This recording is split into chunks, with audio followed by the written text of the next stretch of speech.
혹시 여러분의 실수와 잘못으로 비난을 받았다든지 또 그것 때문에 내게 고난이 왔다든지 또 내가 잘못하고 실수해서 내게 염려거리가 생긴 적이 있으십니까? 이때 우리는 우리의 잘못으로 그렇게 되었으니까 내 고난을 받아들여요. 그리고 괴로워합니다. 누구 탓을 하겠습니까? 내 실수와 내 잘못으로 그렇게 내 염려가 됐고 고난이 됐고 또 비난을 받는 것인데 누굴 탓하겠어요? 이럴 때 보면은 기도도 안 돼요. 그럴 때의 고난은 내가 잘못했는데 어떻게 하나님께 도와달라고 기도가 나오겠습니까? 그게 잘 안 되는 거예요. 그래서 내가 잘못해서 내가 실수해서 내게 고난이 오고 어려운 것에 대해서는 성도들이 이겨내기가 대단히 어려운 것입니다. 그럴 때 가장 답답해 하시는 분은 바로 하나님이십니다. 여러분, 부모가 존재한다는 것은 평소에는 그 가치를 잘 모릅니다. 그러나 자녀가 정말 어려움에 처하고 문제가 해결할 수 없는 굉장한 큰 고난 앞에 섰을 때의 부모는 달라지는 거예요. 부모는 그때 가치가 드러나는 것이고 그때 부모는 내가 도울 수 있다는 것에 대해서 큰 행복을 느낍니다. 부모는 자식이 잘못해도 자식을 위로하는 것이 부모입니다. 여러분, 이 자녀들이 접시를 깨트리잖아요. 또 때로는 유리잔을 깨트리잖아요. 그때 덕이 부족한 부모는 이렇게 말합니다. 내가 잘못했으니 내가 치워라. 아니면 그러면 그렇지. 내가 하는 일이 다 그렇지. 제가 왜 이렇게 이런 말을 잘하는가 하면 예전에 그랬거든요, 제가. 그런데 덕이 많은 부모는 달라요. 자식이 유리를 깨트렸다든지 접시를 놓트려서 다 깨지잖아요. 그러면 이렇게 말합니다. 얘야 다치지 않았니? 넌 방에 들어가 있어라. 내가 치우마. 그대로 두어라. 손별라. 내가 치울 테니 걱정하지 말고 들어가라. 아멘. 그러니까 덕이 많은 부모는 자녀가 잘못해서 그것이 문제가 있어도 그것을 감싸주고 해결하려고 하는 거예요. 이게 부모입니다. 하물며 하나님은 어떠하시겠습니까? 하나님은 우리의 잘못으로 우리가 정말 그것 때문에 우리 자신에게 고난이 오고 남들에게 비난을 받습니다. 실수가 있어요. 그러나 남들은 그걸 비난하고 그것 때문에 내 자신이 염려하고 괴로움에 빠져 있다 할지라도 하나님께서는 염려하지 마라. 하나님이 그 문제를 해결하신다는 것이 주님입니다. 그것이 믿음이에요. 지금 이스라엘 백성들은 오늘 본문의 말씀이 조금 어렵습니다만 문제는 간단합니다. 이스라엘 백성들이 블레셋과 싸우다가 하나님의 법궤를 빼앗겨 버렸습니다. 여러분, 이런 일이 있을 수 있습니까? 사무엘상 5장 1절로 2절에 있는 말씀을 보겠습니다. 블레셋 사람들이 하나님의 궤를 빼앗아 가지고 에베네셋에서부터 아스돌에 이르니라. 블레셋 사람들이 하나님의 궤를 가지고 다곤의 신전에 들어가서 다곤 곁에 두었더니, 이 블레셋 사람들이 쳐들어왔는데 경계선에서 이스라엘 백성과 전투를 벌입니다. 그런데 이스라엘 백성들이 밀리니까 한 가지 생각을 했어요. 하나님의 법궤, 계명이 들어있는 그 법궤를 가지고 전쟁터에 나가자. 그러면 하나님이 함께 할 것이니까 우리가 승리할 것이다. 여러분, 그럴듯하지 않습니까? 보이는 하나님은 없으니 법궤라도 들고 나가자는 거죠. 그런데 이 법궤를 가지고 나갔는데 당시에 제사장인 엘리의 아들 홈리와 비느하스, 이 제사장의 아들들이 그 법궤의 옆에 전쟁터에서 지키고 있었어요. 그러나 이스라엘은 보기 좋게 블레셋에게 져서 그날 3만 명이 죽고 법궤를 빼앗겨 버렸습니다. 아니, 어떻게 이럴 수 있습니까, 여러분? 그리고 이 블레셋은 그 법궤를 가져가서 자기들의 아스도시라고 하는 곳으로 가서 거기에 있는 다곤 신전, 그 다곤 우상을 모시고 있는 신전 옆에, 우상 옆에 법궤를 딱 놨어요. 하나님의 이 법궤가 하나님을 믿지 않는 블레셋 진영에 들어가서, 그것도 다곤 신전, 우상을 숭배하는 그곳에서 다곤의 우상 옆에 딱 있단 말이에요. 얼마나 기가 막힌 일입니까? 여러분, 왜 이스라엘 백성이 이런 블레셋에게 패하여 법궤를 빼앗깁니까? 왜 이러한 비참한 현상이 벌어졌습니까? 하나님을 믿지 않는 사람들에게 하나님을 믿는 백성이 정말 죽고 패하고 법궤를 빼앗는 이런 엄청난 일이 왜 벌어졌습니까? 그것은 하나님을 믿는 백성이 하나님을 무시하고 살았기 때문입니다. 여러분, 이 시대는 엘리의 아들 홈리와 비느하스가 성전에서 타락하는 시대입니다. 그러므로 이 백성은 하나님을 무시하는 시대, 말씀이 울려 퍼지지만 그 말씀을 백성들이 더 이상 듣지 않는 시대, 하나님의 말씀을 대수롭지 않게 여기는 시대, 그저 이 법궤를 갖고 나가기만 하면 뭔가 벌어질 것 같은 기대감을 막연히 갖고 있는 시대, 하나님이 무시되는 시대에 여러분, 엘리의 아들 홈리와 비느하스가 제사장이지만은 그들이 법궤를 가지고 가고 그 법궤 옆에 지키고 있다 한들 그 법궤가 무슨 능력이 있겠습니까, 여러분? 하나님의 말씀은 운동력이 있고 살아 있습니다. 이것은 수많은 사람을 변화시킬 뿐만 아니라 사람을 구원합니다. 그러나 이 말씀이 무시되어지고 이 말씀이 우리에게 사랑하는 대상이 되지 못할 때는 이 말씀이 아무런 일이 일어나지 않는 거예요. 여러분, 얼마나 일주일 동안 이 말씀을 사랑하십니까? 얼마나 이 말씀을 귀에 외우고 그 말씀을 상고하고 그 말씀을 붙들려고 하십니까? 우리가 예배 때마다 그냥 하나님 성전에 와서 오늘 예배를 드렸으니 이제 가야지. 아니에요. 앞으로는 코로나보다 더 어려운 질병들이 이 세상에 수없이 많이 올 것입니다. 교회에서 예배 드리는 거, 또 더 이상 방송으로 나가는 거, 이런 것들이 언제까지 지속될 것입니까? 아마도 세상이 더 각박하고 힘들고 이제는 서로를 연락할 수 없는 시대가 올 거예요. 그럴 땐 각자 한 성도마다 하나님의 말씀을 붙들고 살아야 합니다. 내가 알고 있는 그 말씀을 붙들고 그걸 믿고 주님을 찾아야 합니다. 지금 내가 하나님의 말씀을 사랑하고 그 말씀 앞에 내 삶을 조아리고 그 말씀을 존중히 여기는 신앙이 되어야 우리는 그 순간들을 이겨낼 수 있다고 믿습니다. 말씀을 사랑해야 합니다. 설교 듣는 거요? 아니요. 그것은 여러분들의 신앙이 아니라 그랬어요. 설교를 100번을 듣고 수많은 사람들의 설교를 들어도 그건 여러분들의 신앙이 아니에요. 여러분들이 그 말씀을 보고 그 말씀 앞에 성령으로 부르짖고 그 말씀 하나를 이루기 위하여 대쟁투를 벌이고 선악간에 하나님 앞에 무릎 꿇는 자,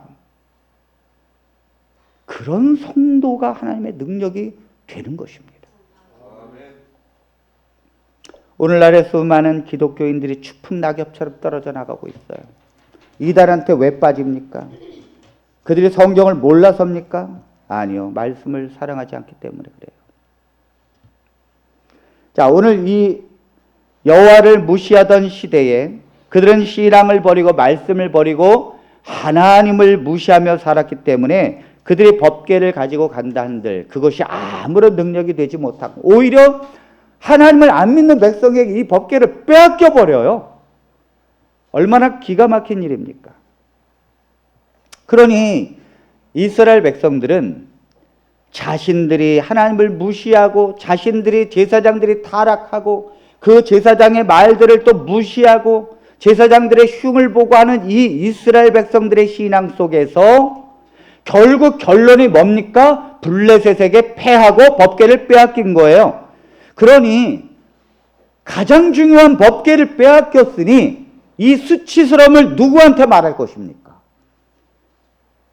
정말 기도할 명분도 없습니다. 이제는 하나님의 심판과 그 대가만 기다려야 되는 상황입니다. 여러분, 율법 하나도 지키지 못하면 돌에 맞아 죽는데 그 율법 자체를 잃어버렸으니 얼마나 심판이 클 것입니까? 이러한 수치스러움이 하나님의 백성에게 있을 수 있다는 거예요. 하나님의 백성들은 자신의 잘못과 자신의 부족으로 엄청난 고난이 오고 수치스러움을 당할 수 있다는 것입니다. 우리가 잘못해서 우리에게 수치스러움이 왔습니다. 우리가 잘못해서 사람들이 우리를 비난합니다. 우리가 잘못해서 가족들이 어려움에 처하게 됩니다. 그때 고개를 못 들어요. 사람을 만나기도 싫어요. 나 때문에 많은 사람들이 어려움을 당하고 사람들은 비난합니다. 그럴 수 있다는 거예요. 그러나 사랑하는 성도 여러분, 그럼에도 불구하고 만일 그런 일이 여러분 가운데 있다면 여러분들 얼굴을 드시기 바랍니다. 왜냐하면 하나님의 섭리가 있습니다. 여러분들의 그런 상황 속에서도 하나님의 얼굴을 바라보십시오. 하나님께서 가장 사랑스럽고 변함없는 눈빛으로 여러분들을 사랑하시는 것을 확인할 수 있습니다. 여러분들이 그럼에도 불구하고 하나님께 기도하십시오. 하나님은 여러분들이 잘못해서 얻어지는 것을 책망하기 위하여 다가오는 것이 아니라 그것을 해결하기 위하여 일하시고 있다는 사실을 기억하시기를 바랍니다. 그것이 하나님이에요. 놀라운 것은 우리 사랑하는 성도들이 기도할 때 하나님은 아니요, 어떨 때는 기도할 명분도 없이 기도할 힘도 없을 때, 그러나 내 마음속에서 뭔가 간절히 하나님이 그렇게 해주기를 바라고 있을 때 하나님은 보이지 않는 곳에서 그 일을 행하고 있다는 사실.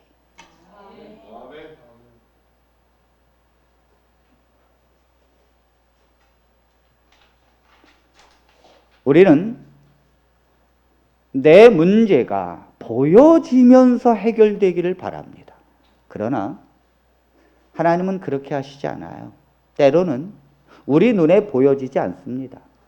문제가 어떻게 해결되는지 전혀 모를 때가 있어요. 그러니까 답답하죠. 그러나 하나님은 우리가 보이지 않는 곳에서 하나님은 은밀히 여러분들의 문제와 고난을 해결하고 계십니다.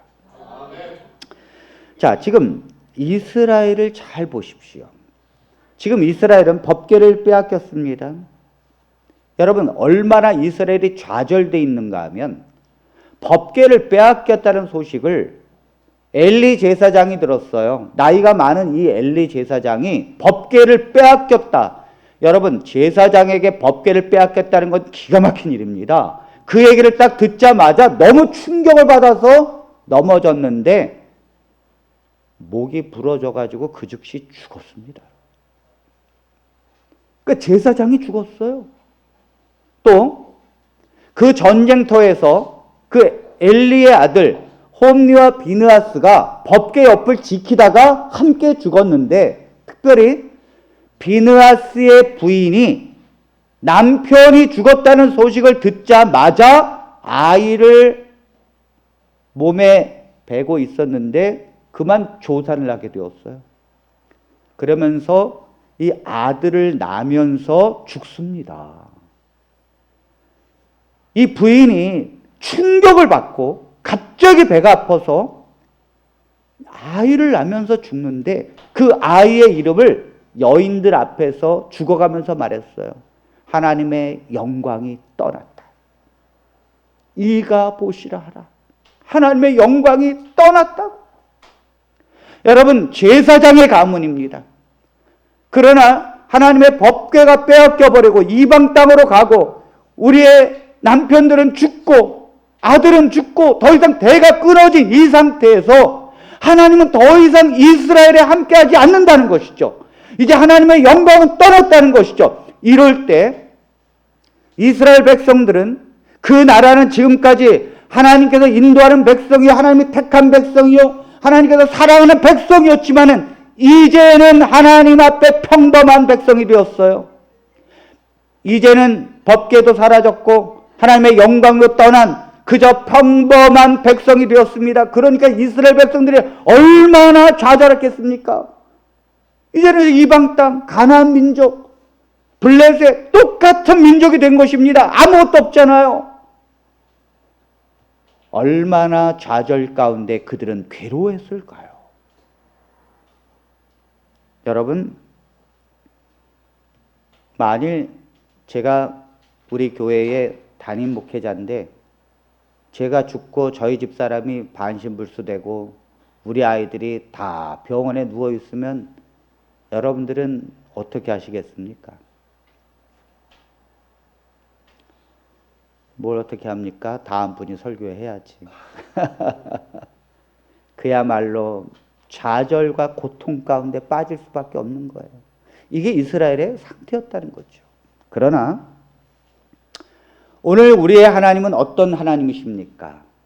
이스라엘 백성들이 평범하게 그들이 이방 백성과 같게 되었을지라도 하나님은 영원히 이스라엘의 하나님이십니다. 하나님은 이스라엘을 놓치지 않으십니다. 하나님은 이스라엘을 불쌍히 여기십니다. 여러분, 이스라엘 백성들이 아무리 생각을 해도 저 법궤를 다시 가져올 방법이 없었어요. 방법만 있으면 왜 좌절하겠습니까? 그러나 그 철기 문화를 일찍이 받아들여서 철기 문화로 무장된 이 블레셋과 싸우는 것은 불가능했습니다. 더군다나 법궤가 저쪽으로 가서 하나님의 영광이 떠났습니다. 이제 그들과 싸워서 그들의 법궤에 있는 것을 다시 되돌려 오기란 그들의 생각으로 불가능했다는 거예요. 여러분, 기도를 왜 하십니까? 방법이 없기 때문입니다. 방법이 있다면 굳이 기도를 안 해도 돼요. 그러나 하나님의 백성이 기도하는 것은 방법이 없기 때문이에요.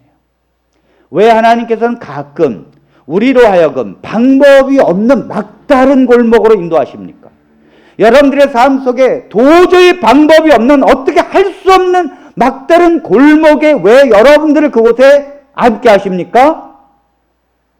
하나님 앞에 기도하게 하기 위해서입니다. 그 방법이 있으면 백성들이 기도하지 않아요. 방법이 없으니까 하나님 앞에 매달리는 거예요.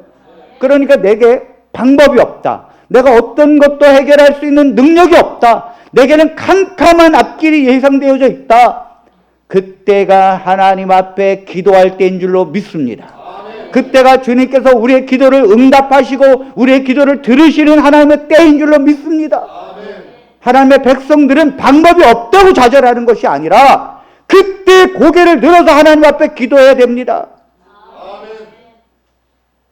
이스라엘 백성들은 방법이 없었어요.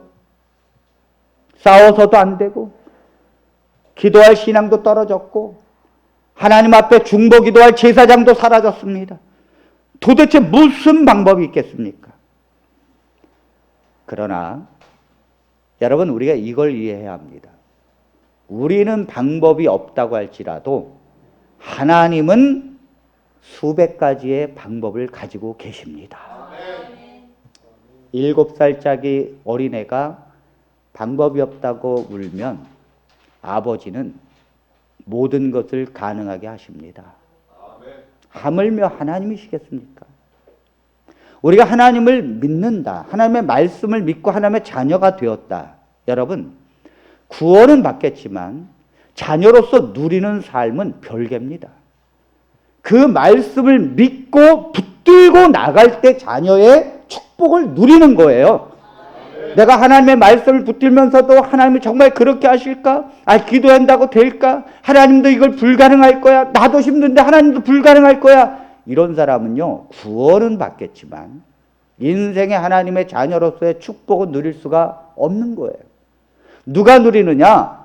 하나님을 믿고 의지하고 그분께서 모든 걸 해결해 주시고 하나님께서 이루신다는 믿음으로 하나님께 맡기는 자입니다. 그 나가는 자에게 하나님의 자녀의 축복의 삶이 이루어지는 거예요. 보너스가 있어야죠. 구원받는 게 어렵습니까? 죽기 직전에 예수님 믿으면 돼요. 뭘 어렵습니까? 한평 강도도 그렇게 해서 구원을 받았는데, 근데 왜 우리가 이 자리에 왔습니까? 하나님의 자녀로서의 축복을 누리기 위해서예요. 자녀로서의 축복.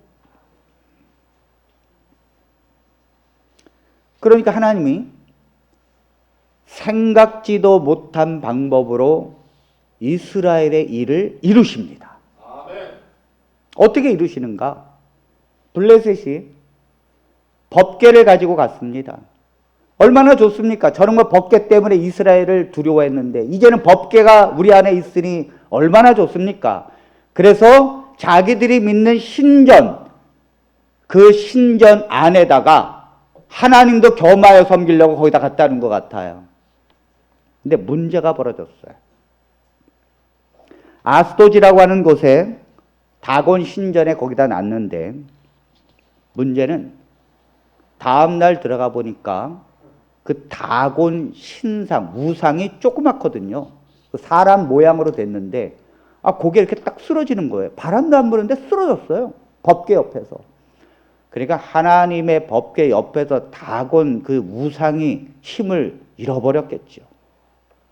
그래서 이거 큰일이거든요. 우상이 쓰러졌다는 건 우상이 넘어졌다는 거잖아요. 그래서 바로 났습니다. 근데 그 다음날 보니까 이 우상이 또 쓰러졌어요. 그래서 또 바로 났습니다. 그 다음에 보니까 이 우상이 쓰러져가지고 팔과 다리가 잘라져가지고 몸뚱아리만 떼굴떼굴 돌아다녀요. 이 정도 되면 깨달아야 합니다. 하나님의 법궤 옆에 우상은 박살이 난다는 것을. 그런데 이 이방 사람들이 깨닫지 못하니까 하나님께서 이 아스도시라고 하는 이 도시에 독종의 전염병을 줍니다.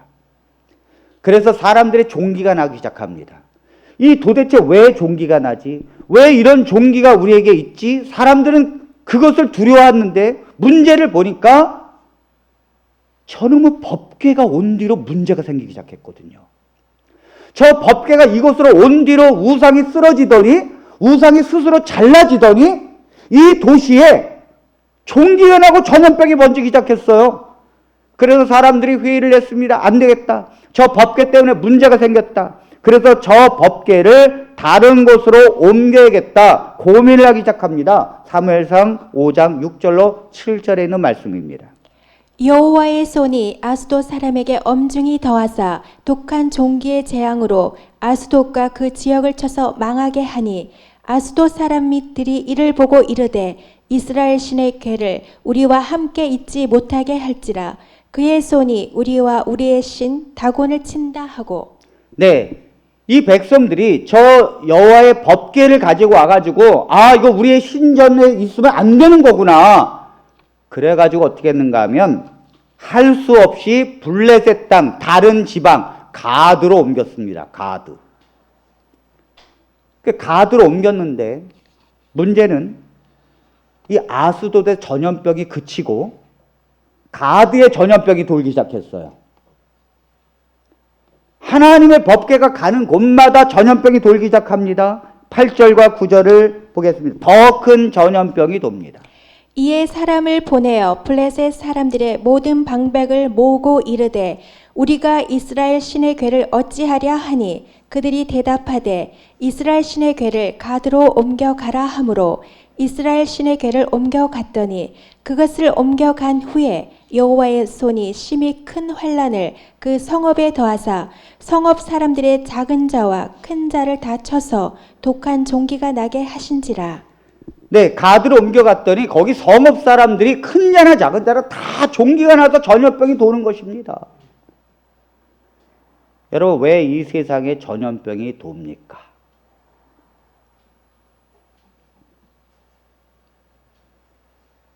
할 수 없이. 어디로 다시 옮기는가 하면 에그론으로 옮깁니다. 블레셋의 에그론으로 옮겨요. 그랬더니 이 에그론 사람들이 데모를 내면서 뭐라 그랬는가 하면 우리를 죽게 하고자 하느냐, 어찌하여 법궤를 이곳으로 가져오려고 하느냐 하면서 데모를 해요. 못 들어오도록. 이게 기가 막힌 일이 벌어지는 거예요. 이 블레셋 땅에 법궤를 가져가면 될 줄 알았는데 법궤가 가는 곳마다 전염병이 돌고 사람들이 죽어가는 거예요. 그러니까 이 법궤를 다 옮겨 다니면서 서로 안 받으려고 하는 것입니다. 이거를 몇 달 동안 했는가 하면 7달 동안. 7달 동안 블레셋 땅을 돌아다니면서 이 법궤가 가는 곳마다 전염병이 돌고 드디어 이 블레셋의 지도자들은 이것을 어떻게 하면 좋겠는가? 이것을 어떻게 하면? 그래서 할 수 없이 점쟁이를 찾아갑니다. 하나님을 안 믿는 사람의 최종 목적지는 점쟁이에요. 사무엘상 6장 1절로 2절에 있는 말씀입니다. 여호와의 개가 블레셋 사람들의 지방에 있은지 7달이라. 블레셋 사람들이 제사장들과 복수자들을 불러서 이르되 우리가 여호와의 개를 어떻게 할까? 그것을 어떻게 그 있던 곳으로 보낼 것인지 우리에게 가르치라. 여러분, 지금 이 블레셋의 고민이 무엇입니까? 이 블레셋의 지도자들의 고민이 무엇입니까? 이 법궤가 가는 곳마다 전염병이 돌고 사람들이 죽어가고 있고 수없이 7달 동안 이 법궤를 옮겨봤지만 가는 곳마다 이런 재앙 속에 있게 돼서 마침내 이들의 고민이 뭔가 하면 우리가 여호와의 개를 어떻게 하면 좋겠는가 이거, 그리고 이것을 어떻게 하면 그 원래 있던 이스라엘로 돌아가게 할 수 있을 것인가. 여러분, 지금 이 점쟁이들한테 이 문제를 어떻게 어떤 방법으로 이걸 돌려보낼 수 있을 것인가, 이거를 지금 고민하고 있다는 사실이에요. 참으로 이상한 일입니다. 여호와의 궤가 블레셋에 뺏긴 지 7달이나 지났습니다. 이스라엘 백성들은 그걸 찾아오려고 해도 방법이 없습니다. 철기 문화를 일찍이 받아들인 이 블레셋의 군대를 이길 수가 없었어요. 그들의 법궤를 다시 찾아온다는 것은 불가능했습니다. 불가능. 그래서 손을 다 놓고 있을 때에 블레셋에서는 부족회의가 일어났어요. 점쟁이에 가서 묻습니다. 우리가 어떻게 하면 법궤를 이스라엘로 잘 돌려보낼 수 있겠느냐고. 참 희한합니다. 전혀 여호와 하나님을 모르는 사람들이 주님의 사역을 수행하고자 지금 만나서 의논을 하고 있습니다. 여러분. 이스라엘 백성들은 할 수 없는데 전혀 하나님을 모르는 사람들이 하나님의 일을 대신하려고 고민하고 있다는 사실이에요. 이스라엘 백성들은 자기의 힘으로 법궤를 가져올 수 없어요. 그러나 이 법궤를 가져오는 일을 어떻게 하면 돌려보낼까를 그들이 연구하고 있다고요. 그들이. 참 희한한 일입니다. 생각해 볼수록 희한해요. 하나님의 이름도 모르고 하나님이 누구신지도 전혀 모르는 사람들이 모여서 이 언약궤를 이스라엘로 원위치로 돌리지 못해서 안달입니다. 지금 이방에 빼앗겼던 언약궤를 되찾아오는 일은 아브라함이나 모세나 다윗이나 사무엘이나 이런 사람들이 해야 할 일입니다. 그러나 그 중요한 임무를 블레셋 부족장들이, 하나님을 모르는 사람들이 대신해주고 있다는 사실. 천지가 개벽할 노릇입니다. 우리가 살아갈 때 이와 같은 은혜가 종종 있다는 것입니다. 내가 풀어야 할 내 삶의 문제, 그런데 내게는 불능력이 없어서 속수무책으로 손 놓고 있을 때, 그때 전혀 예상하지 못한 사람들이, 어쩌면 내 대적과 내 원수 같은 사람들이 내 문제를 해결하기 위하여 고민하고 있고 그 문제를 풀어주려고 애를 쓰고 있다는 사실이에요. 하나님은 사람을 통해서 그 문제를 해결하십니다. 하나님의 백성은 이 말씀을 보면서 이걸 바라봐야 돼요. 아무 일이 일어나지 않는다고 불안에 떠는 것이 아니에요. 지금도 여러분들의 고민과 여러분들의 걱정, 그것 때문에 잠을 못 이루는 어떤 문제를 전혀 여러분들과 상관없는 사람들이 그것을 이루고 있다는 사실이에요. 그게 하나님의 방법이라는 거예요. 그게 하나님의 방법. 여러분, 이스라엘 백성들은 자신의 우상 숭배에서 바벨론으로 끌려갔어요. 그래서 70년을 보냅니다. 사실 우리는 70년이라 그러지 그들은요 기약이 없었어요. 기약이 영원한 거였습니다. 방법이 없었습니다. 그러나 하나님은 고레스 왕을 태어나기도 전에 예언하면서 고레스를 전쟁터에서 승승장구해서 메데페르시아의 위대한 왕으로 세우기 시작합니다. 하나님은 고레스 왕을 통하여 이스라엘 백성들을 고국으로 돌아가라는 명령을 하고 거기 가서 성전을 짓고 성읍을 다시 건축하라는 명령을 내립니다. 이스라엘 백성들이 아닌 하나님을 모르는 자들이 하나님의 일, 이스라엘 백성들의 소원을 이룹니다, 여러분. 이 하나님의 한 백성의 일을 수많은 세상이 그걸 이루기 위해서 달려든다는 거예요.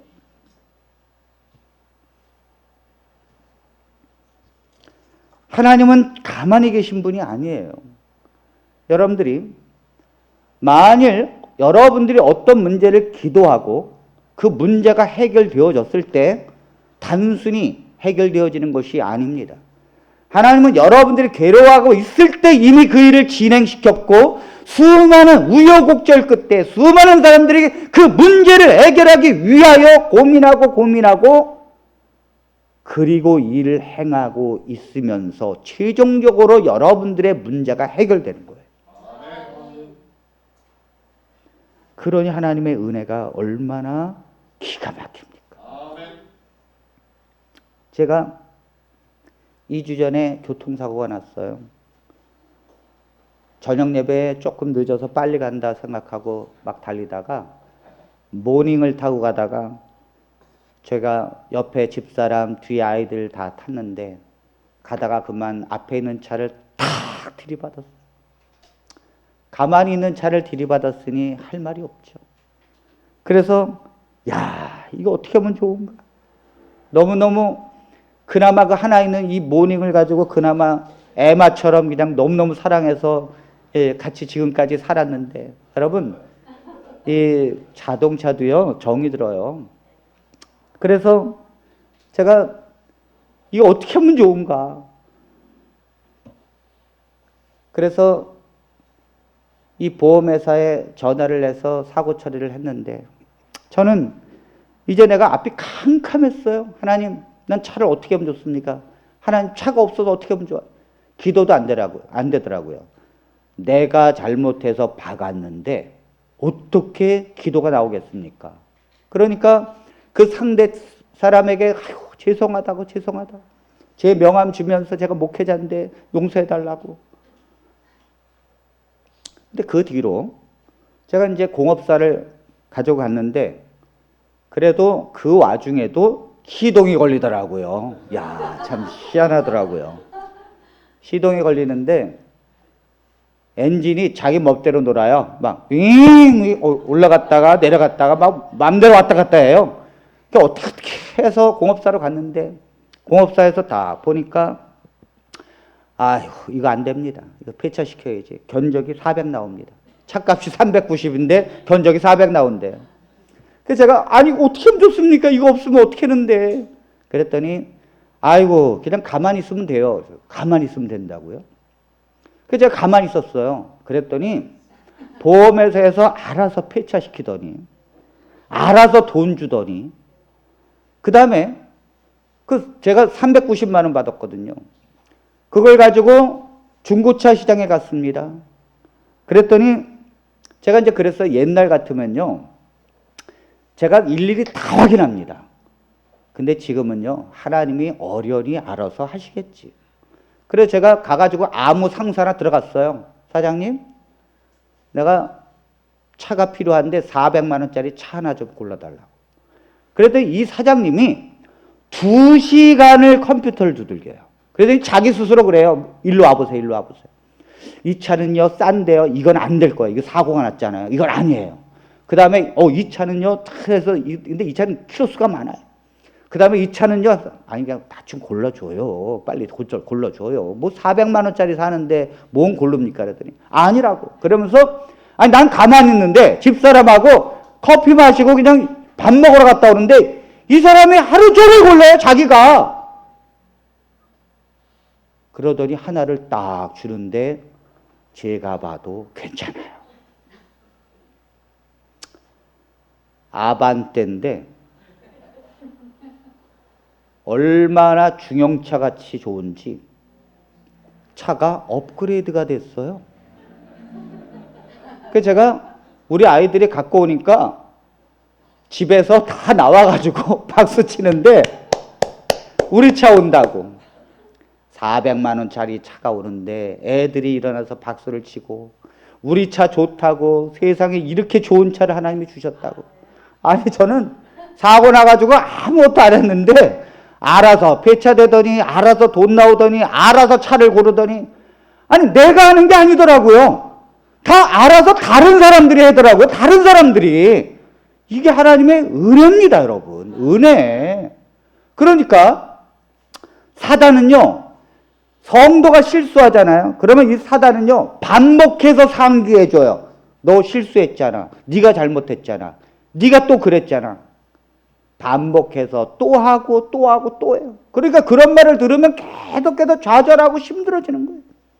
이 사람이 또 얘기해주고 저 사람이 얘기해주고, 그거 지워버렸으면 좋겠는데 자꾸 내 실수와 잘못을 반복해 줍니다. 이것이 사단의 전략이에요. 여러분, 우울증이 걸리면 어떤 상태가 이러는가 하면 나도 잊어버리고 싶은 것이 내 스스로 자꾸 생각이 나요. 내가 그것을 잊어버리고 싶은데 내 스스로 자꾸 떠올려져서 잊어버리지 않게 하는 거, 이게 바로 사단의 일입니다. 그러나 하나님은 그렇지 않다는 거예요. 하나님은 우리의 고통과 우리의 고난과 우리의 역경 속에서도 우리의 잘못을 먼저 보기보다는 그 문제를 해결하기 위해서 행하신다는 사실입니다. 그것이 하나님이에요. 그것이 하나님이에요. 제가 우리 아이들이 어렸을 때에 제가 생일 선물로 로봇을 사줬어요. 그 로봇을 사줬는데 이 큰아이가 글쎄요, 한 5살, 그 다음에 또 한 2살 정도 됐을까? 로봇을 갖고 막 놀다가 이 두 아이가 서로 싸우더니 로봇의 팔이 부러졌어요. 여러분, 로봇의 팔이 부러졌다는 것은 치명적입니다. 치명적이에요. 우리가 볼 때는 아무렇지도 않지만 아이들이 볼 때는 집이 무너진 거예요, 집이. 이 아이가 막 울고 막 난리가 났어요. 동생 네가 막 부러뜨렸다고 하면서 막 싸우고. 그때 엄마는 니도 왜 그러느냐 그러면서 막 말리고, 제가 어떻게 했는가 하면 서랍에서 그 순간 접착제를 딱 갖고 와서 애들이 적적해서 막 우는데 저는 이걸 붙이고 있었어요.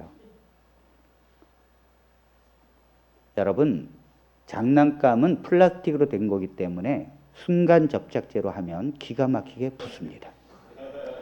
중요한 것은 표시도 안 난다는 사실이에요. 제가 딱 붙이고 그 다음에 아이들한테 얘들아, 팔이 붙었다.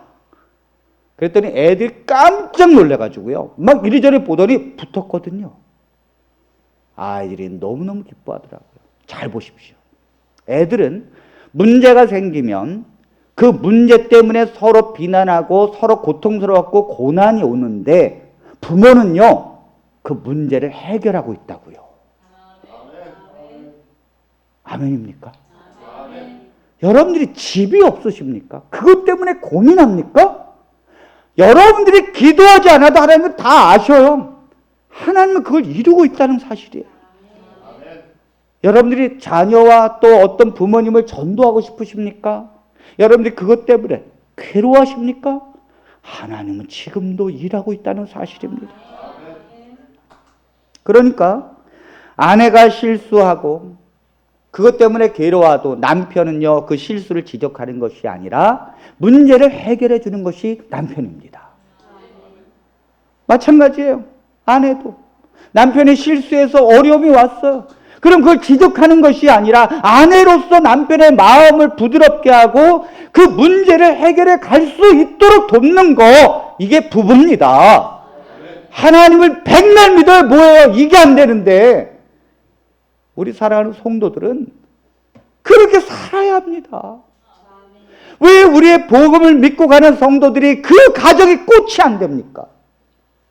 왜 우리의 사랑하는 성도들이 그 가정에 빛이 안 됩니까? 하셔야 합니다. 노아가 술을 먹었어요. 여러분, 당대의 완전한 자라고 하는 그 노아가 포도 농사를 짓더니 술을 먹었어요. 그래 취해가지고 하체를 벗고서 들어 누웠더니 첫째 아들 함이 들어와서는 그 하체를 보고 깜짝 놀라서 뛰쳐나갔습니다. 그리고 자기의 동생들에게 말합니다. 그 아버지가 하체를 벗고 누워 잔다고 알려버렸어요. 이게 우리나라 말로 하면 아버지 좀 봐라. 술 먹고 취해서 들어눕더니 꼴 좀 봐라. 이게 뭐냐?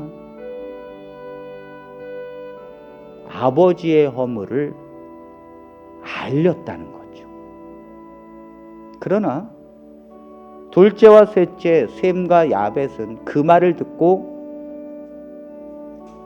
큰 옷을 준비해서 뒤로 들어가서 아버지 하체를 보지 않고 그 옷을 갖고 아버지를 덮어주고 다시 아버지를 뒤로 하고 나왔다는 거예요. 아버지가 일어나 보니까 이 사실을 알고 난 뒤에 자기의 허물을 드러낸 함에게는 저주의 기도를 해주고 자기의 부족을 가려준 이 셈과 야벳에게는 축복의 기도를 합니다. 사랑하는 성도 여러분, 여러분들은 어떤 인생을 사시겠습니까? 여러분들은 문제와 고난, 그것을 잘못하고 있는 사람을 향해서 비난하고 너 때문에 그렇게 됐고 네가 잘못해서 그렇게 됐다고 반복해서 말하는 사람으로 살고 싶습니까? 아니면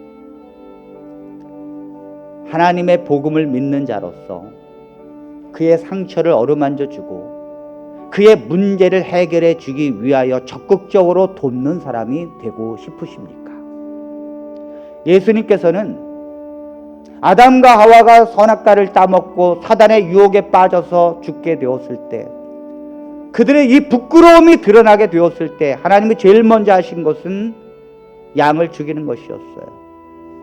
그리고 그 양의 껍질을 벗겨서 가죽옷을 만들어서 아담과 하와의 수치를 가려주는 것입니다. 그것은 예수님이 이 땅에 우리가 죄로 인하여 수치스러움을 당하고 죄로 인하여 죽게 되고 죄로 인하여 부끄럽게 되어졌을 때 하나님이 이 모든 문제를 해결하겠다고 하는 선포입니다. 하나님께서 십자가에서 고난을 받으신 이유는 우리의 죄 때문이고 하나님께서 죽으신 이유는 우리의 허물 때문이에요. 그러므로 하나님의 백성은 남을 비방하는 것이 아니라 남의 문제가 생겼을 때 왜 그렇게 했느냐고 묻는 것이 아니라 그들의 문제를 해결해 주기 위하여 내 자신을 희생하는 것, 그리고 기도해 주는 것, 그들을 감싸 주는 것, 복음이 백날 선포되어져도 한 말씀을 붙들고 그 말씀대로 살아가야 될 줄로 믿습니다. 말씀이 우리의 삶 속에서 능력이 되어야 합니다. 말씀이 살아있어서 그 말씀을 행할 때 주님이 이루시고 주님이 가신 그 길대로 주의 성도들이 따라갈 때에 한 성도가 그 교회 교인이 된다 할지라도 그 하나님의 영광이 그곳에 머무는 것이고, 여러분들이 이 말씀을 붙들고 그렇지 하나님께서는 복음으로 나를 그렇게 대하셨고, 나를 그렇게 용서해 주셨고, 나를 그렇게 변함없이 사랑해 주셨지, 나도 그렇게 살아야 되겠구나.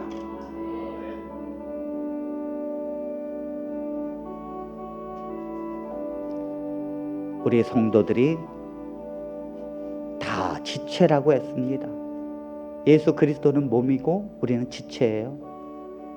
오른팔이, 왼팔이 피가 나서 부러졌는데 오른팔이 행복합니까? 여러분, 이 손톱에 조그만 가시 하나 붙여서 들어갔어도 내 온몸이 괴로워하는 거예요. 이게 교회라고요. 교회는 서로의 아픔을 함께 같이 누리고, 그걸 해결하기 위하여 성도들이 똘똘 뭉쳐서 뛰는 거, 하나님께서 그것 때문에 교회를 세우는 거거든요. 그러므로 성도를 돌아봐야 합니다. 내가 내 문제로만 바라보지 말고 다른 사람의 문제를 돌아봐야 되고, 저 성도가 얼마나 힘든지를 바라봐야 돼요. 내 문제가 있는데도, 여러분, 목회자인 저라고 제가 갖고 있는 문제가 없겠습니까? 저도요, 엄청나게 큰 문제 속에서, 해결해야 될 문제 속에서 산다고요. 그러나 저는 제 문제를 갖고 고민하지 않아요. 저는 여러분들의 문제가 있을 때 여러분들의 문제를 갖고 기도하고 여러분들의 문제를 해결하기 위해서 다니지. 그러다 보니까 어느새 내 문제는 스스로 해결되더라고요. 이것이 신앙의 길입니다. 우리 사랑하는 성도들이 남의 밭 가다가 풀이 났잖아요. 그러면 아휴, 저 농부는 얼마나 게으르면 저 자기 밭에 풀도 안 뽑고 있는가, 그렇게 말하지 말고 팔을 걷어붙이고 풀을 뽑아 주십시오. 그러면 말없이 그 풀을 뽑아주면 여러분들 밭에 곡식이 알곡이 될 것입니다. 아멘. 아멘. 그 진리를 평생 깨달으시려나, 그 진리를 평생 내 것으로 갖고 사시려나, 저는 그게 궁금합니다. 승리하는 저와 여러분들이 되시고 하나님의 은혜 가운데 우리 모두가 그런 삶 속에서 축복이 되기를 바라면서 말씀을 마칩니다.